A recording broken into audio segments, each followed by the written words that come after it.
Which people in your life solve more problems than they cause? Are there any that don't cause any problems? Would a private island stocked with all the food and physical resources solve all your problems? If someone gave you that island, who would you invite to come live with you? And how long would it be before conflict broke out? Why is it that even in the best relationships where both people are trying to be patient and loving, that conflict still happens?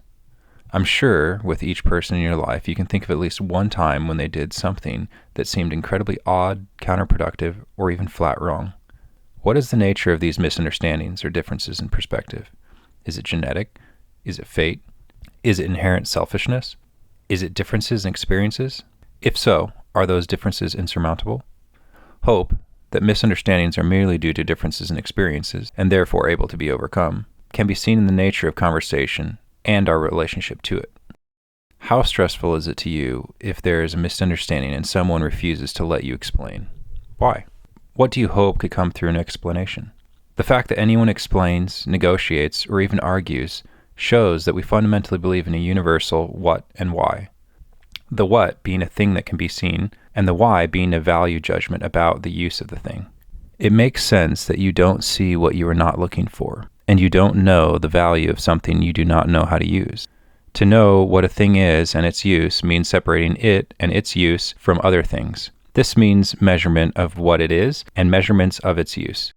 Misunderstanding happens when the type of measurement one person is using to make a decision or an explanation is not the one the other person understands, or is one that they know but think is irrelevant in that situation. In 1999, NASA designed a $125 million spacecraft destined for Mars, carrying a satellite to be placed in its atmosphere. Sadly, errors in the programming of its course led it right into the surface of the molten planet where it blew up. The different engineers involved were using different methods for measuring distance, some meters, some feet. The difference between a metric meter and a standard yard is 8%, which in some situations might not matter much, but over the distance of the Mars mission was enough to make the mission fail. Similarly to engineering, each person has different ways of measuring.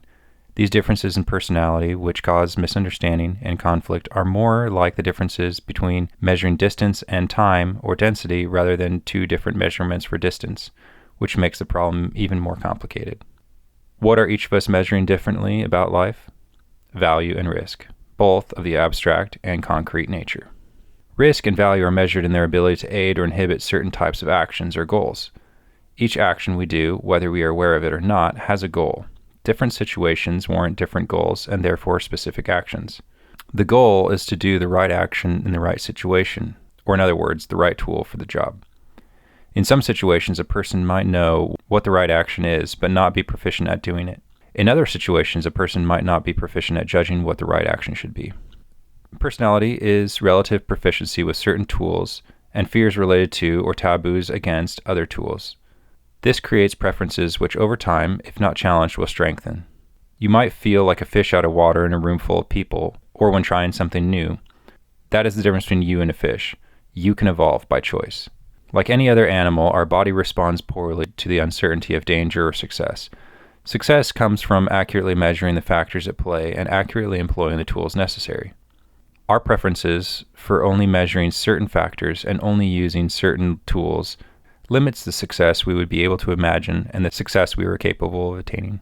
As we develop the ability to use all measurement types, we will see more possibilities for success and be more capable of effectuating it. Those developments will benefit us for the rest of our lives.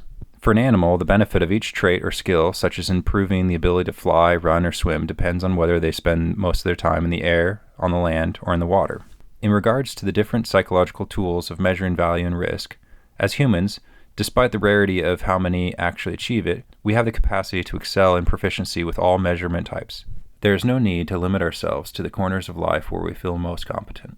The measurements of risk and value cannot be definitively defined, but once outlined, they can be explored and developed. It is only then, when you are aware of all the factors at play in life, that your life can be intentional rather than reactive. Anatomy of Mind and Emotion outlines 7 measurement types that correlate with our emotions and early childhood memories. Where did they come from? They were based on insights from neuroscience, especially in the field of emotion, combined with philosophy, art, and symbolism throughout the ages. These 7 measurement systems are based on actions, each with an intention, and felt as an emotion. A.M.E. does not endeavor to explicitly or definitively outline these types of value and risk measurements. Rather, it strives to offer a starting point to explore what can be seen in every facet of life throughout different cultures and throughout recorded time.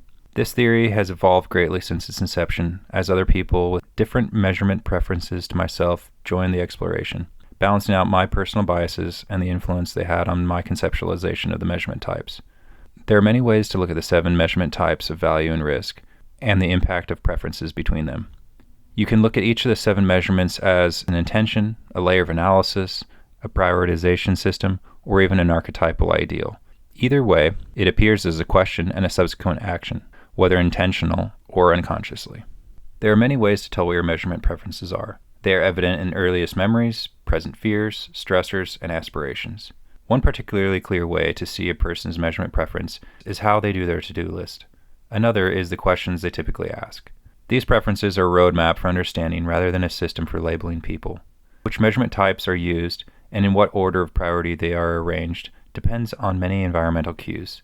A.M.E. is not a system for guessing what one-dimensional thinking a person prefers, but rather an outline for integrated thinking of all 7 measurement types combined. Integrated thinking, using all 7 measurement types, is a lifelong journey. It is difficult not to just reflexively use the tool that comes most naturally, as opposed to the tool which is right for the job. One of the best ways to not fall into the trap of overusing your preferred measurement tool is to catch yourself reflexively using it, and then taking a moment to assess the situation in all 7 measurement types to see if your preferred one was really the most appropriate. To find your preferred measurement types, there are several things you can do. We will go one by one and talk about each of the 7 measurement types. We will mention common to-do list features, typical questions asked, ideals, actions, and personality qualities. The first measurement type is initiation. Its intention is to approach something boldly, industriously, functionally, and with cleverness. It is the measurement type appropriate for deciding which thing to engage with and how to do it. It is the preferred measurement type of those who think on their feet and are willing to try new things.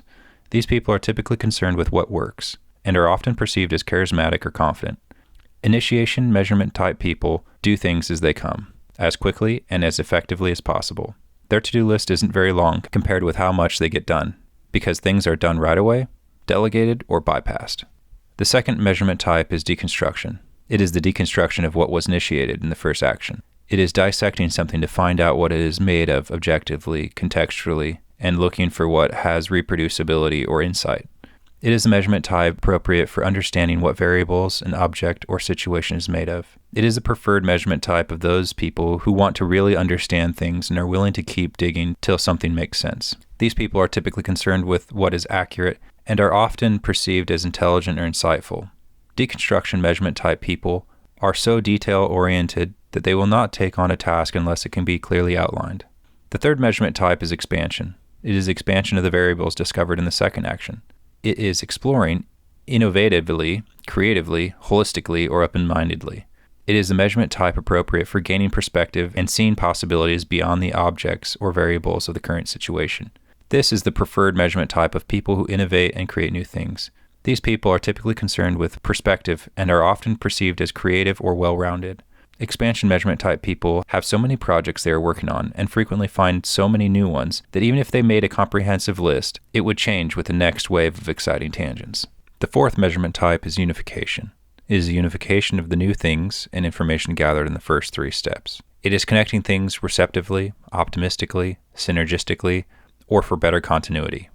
It is the measurement type appropriate for bringing things together. It is the preferred measurement type of those people who like networking and combining things together. These people are typically concerned with connection and are often perceived as kind or social. Unification measurement type people want to incorporate everything on their to-do list into one comprehensive project. Their to-do list is not a checklist but a running compilation of ongoing projects to bring better interconnectedness. The fifth measurement type is perpetuation. It is perpetuation of what was brought together in the fourth action. It is holding things together for structure, completeness, stability, or because of principles. It is the preferred measurement type of people who finish what they start and are diligent and consistent. They are typically concerned with what is stable and are often perceived as reliable or hardworking. Perpetuation measurement type people do all they are responsible for and more, and complete each thing on their to-do list thoroughly. The sixth measurement type is separation. It is the separation of what has been gathered the first 5 steps from everything else that might obstruct or undermine it. It is preserving by prioritizing, refining, preparing, or calculating. It is the measurement type appropriate for preservation and organization. It is the preferred measurement type of people who think ahead and prepare. These people are typically concerned with safety and are often perceived as prepared or organized.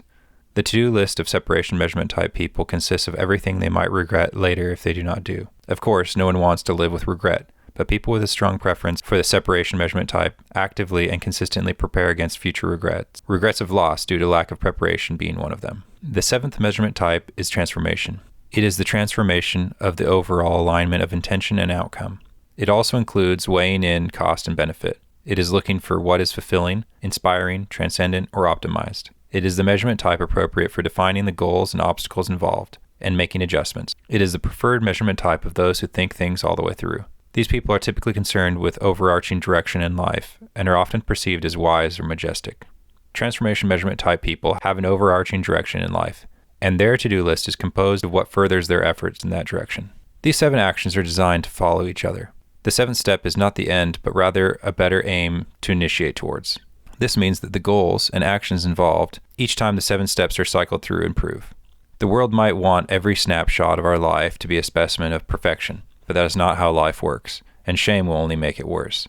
Because of this, instead of going through the 7 steps, we quickly and confidently do the steps we feel proficient with and try to find ways around the steps we might fail at, or even just look bad at doing. This jams up the process. How is the process supposed to go? Convenient or not, feelings arise from somewhere deep in the intuitive or unconscious part of our brain, which is a suggestion of which of the 7 actions to take. The conscious or logical part of the brain then has the job of framing up that action. Then the action can be done. Because this process has the ability to work so quickly and seamlessly, if you are aware you are feeling an emotion or feeling, it is likely that you are having difficulty processing it. That is why emotions can seem so frustrating, because it isn't easy sometimes to do what your heart wants you to do. It is similar to breathing. You don't notice the process of breathing or the work you put into it until that process fails or the effort required increases. An emotion is a personal thing. It is a person's evaluation of the next meaningful step. These steps, being meaningful and personal, are not actions directly dependent on or motivated by a movement towards, against, or away from other people. This fundamental nature of emotions means that someone else's emotions are not something to worry about or something to try and control. Because of this, you are never going to get an emotion suggesting something hostile or vindictive. That is one of the best ways to distinguish between an action and emotion is actually suggesting and an action which is merely convenient. It is almost impossible to imagine a world where lying and cheating was unheard of. But that is what life would look like if we followed our heart. It is so difficult to imagine a world without lies and cheating, because in that sort of world, the one person who decided not to follow their heart would have so much to gain. That temptation would likely be overwhelming for at least one person, and everyone else would suffer.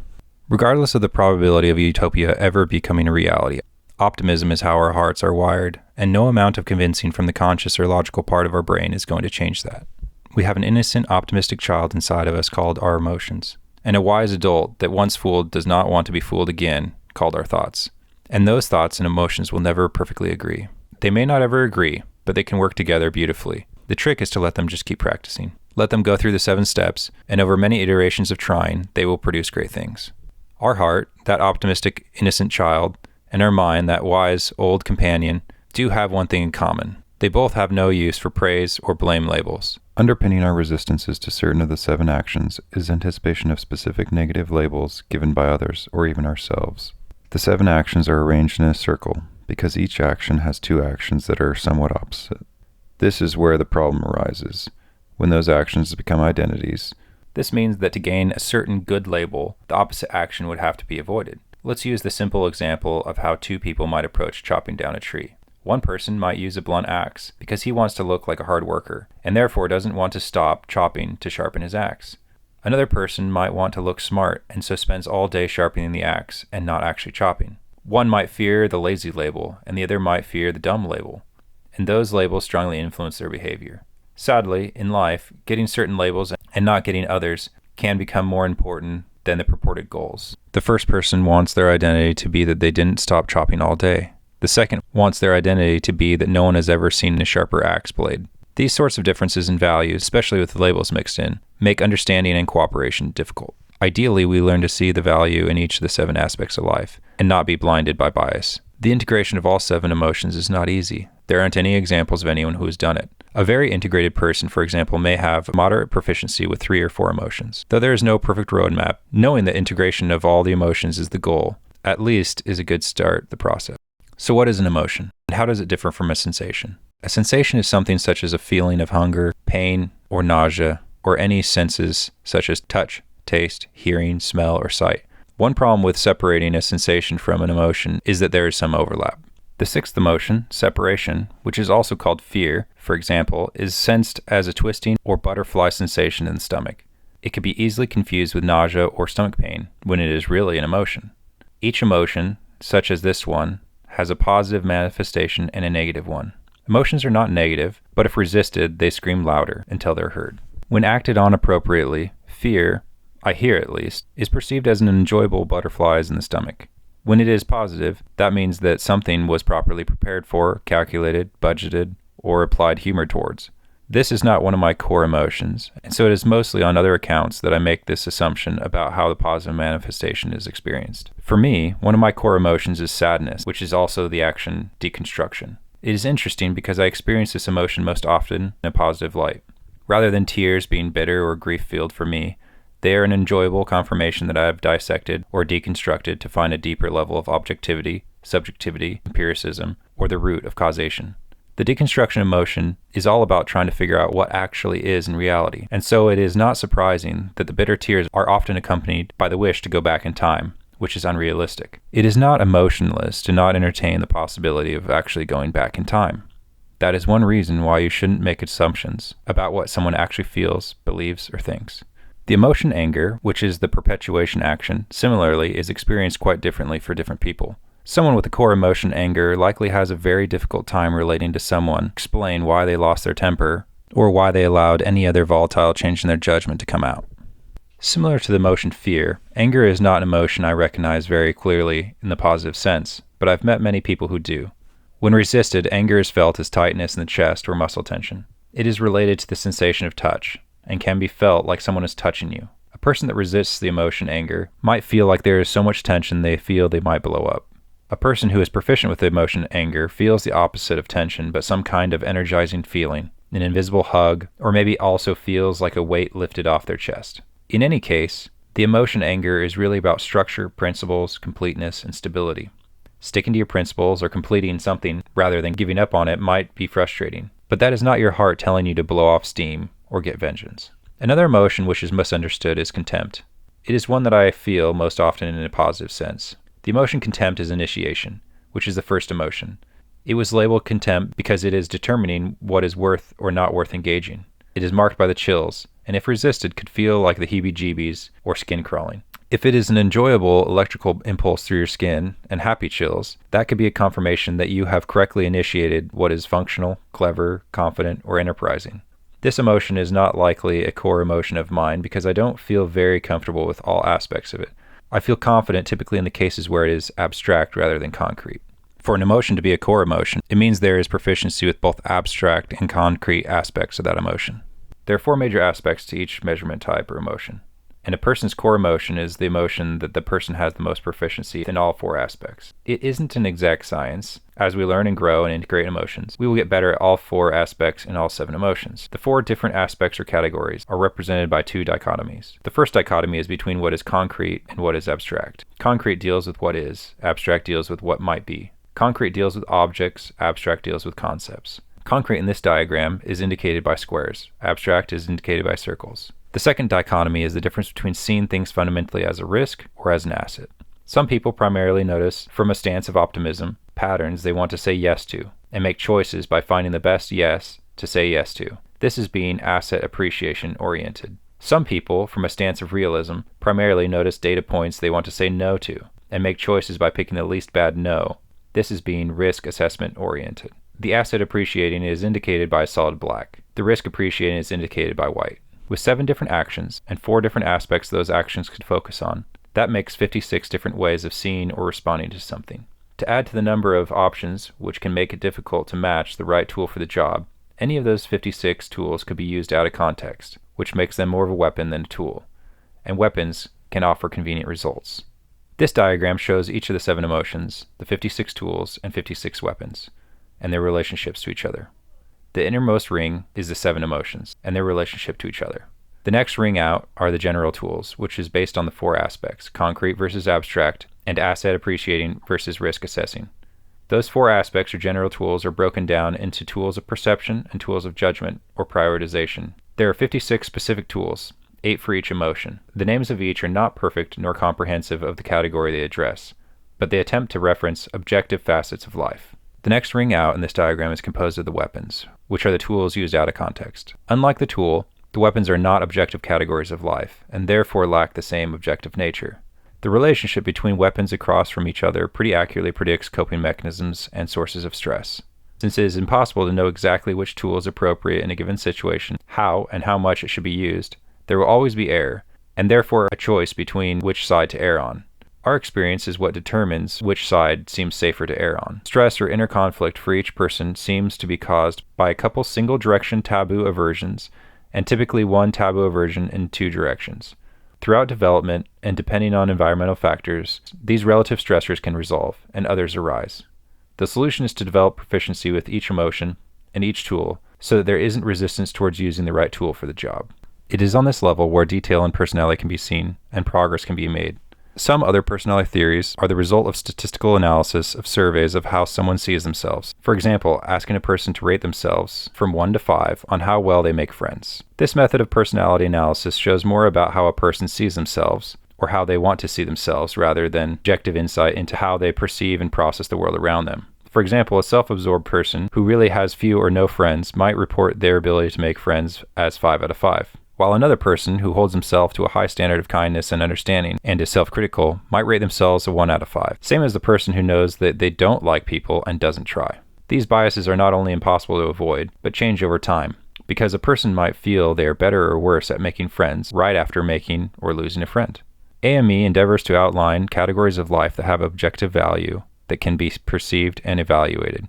A person's ability to perceive and evaluate each of these categories is what determines personality. But personality is just the starting point to develop competence in all facets of life. A.M.E. makes the process of identifying and working on weak spots, and identifying and bridging the gap and understanding between your strengths and weaknesses in perception and evaluation, and other people's.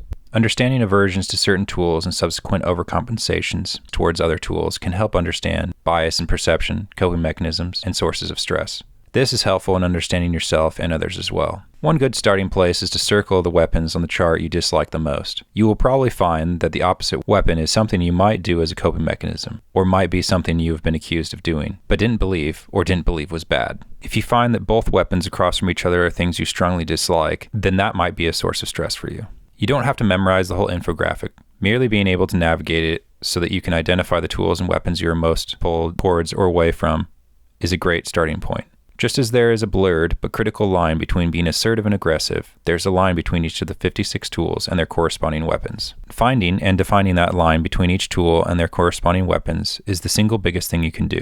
To communicate and cooperate effectively, the lines between the tools and weapons, especially the ones that are sources of stress, should be outlined. You can start by writing out or talking through events in your life that led to aversion or preference towards certain tools or weapons. The A.M.E. text analysis app can be a good tool to figure out which tools and weapons you or someone else might be relatively hypersensitive or oblivious to. The app is in the open beta right now, and there will be a link in the description to check it out. A.M.E. offers insight into differences in experience and decision-making that can greatly empower you to understand yourself, others, and life. Personality preferences are deeply impactful to how we experience life and make decisions, but we are not limited to those preferences forever. A.M.E. gives a map of the territories of life you have already well explored and those you have not. Knowing this can help you identify opportunities to develop the right tool for the job rather than reflexively using the one you feel more proficient with. Good luck on your journey to better understand yourself and other people.